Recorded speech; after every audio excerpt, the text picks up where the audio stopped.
Em nome do Pai, do Filho e do Espírito Santo. Amém.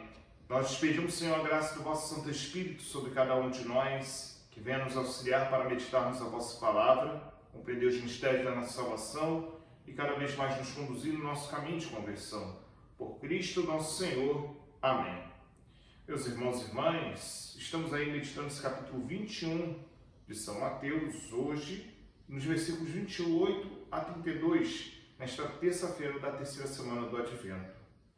Naquele tempo disse Jesus aos chefes dos sacerdotes e aos anciãos do povo: que vos parece? Um homem tinha 2 filhos. Dirigindo-se ao primeiro, ele disse: filho, vai trabalhar hoje na vinha.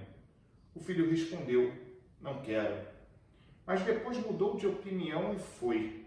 O pai dirigiu-se ao outro filho e disse a mesma coisa. Este respondeu: sim, senhor, eu vou. Mas não foi. Qual dos 2 fez a vontade do pai?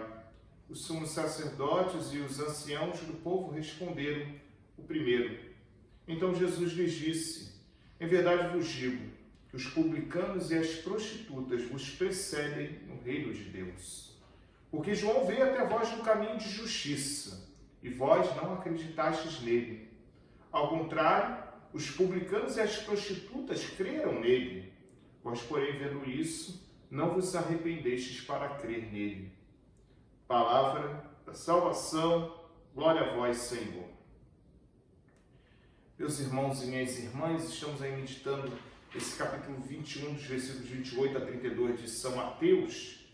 E hoje vemos Jesus diante dos sumos sacerdotes e anciãos do povo, colocando justamente diante daquela questão que queriam uma resposta de Jesus para provar que ele era o Messias, diante do momento em que ele questiona eles com a realidade da ação que Jesus propõe e age também diante da sua vida. Mas é um caminho que não estava assim correspondendo às expectativas das pessoas. Esse foi o grande problema. E aí, Jesus coloca justamente essa realidade da parábola dos 2 filhos. E tem um pai que pede para ir para a vinha para trabalhar. O primeiro diz que não vai, mas se arrepende, depois vai. O outro diz que vai, mas não vai. E aí pergunta quem fez a vontade, e os sumos sacerdotes são categóricos: o primeiro. E por isso é surpreendente, essa resposta de Jesus. Em verdade vos digo que os publicanos e as prostitutas vos precedem no reino de Deus. Aqui existe uma coisa que nós precisamos entender que é necessário para a nossa caminhada. Quando nós olhamos para esta parábola, precisamos perceber uma coisa.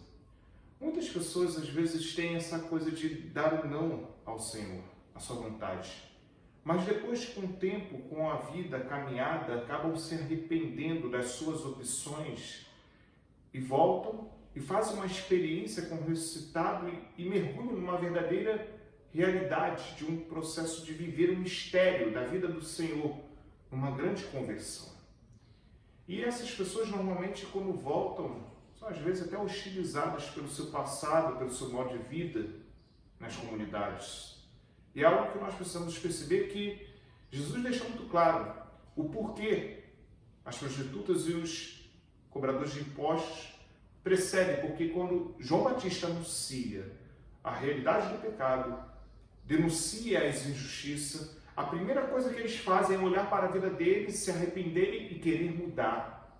Ao contrário dos sacerdotes, os anciãos que estavam ali dizendo a vontade do Senhor e por dentro, no fundo, não cumpriam essa realidade de forma interior. Não havia uma conversão porque não aceitavam o projeto de Deus, mas aquilo que eles idealizaram. Isso muitas vezes pode acontecer também dentro das comunidades. As pessoas que muitas vezes vivem uma experiência, são fiéis e tudo mais, mas no seu interior está cheio de maldades.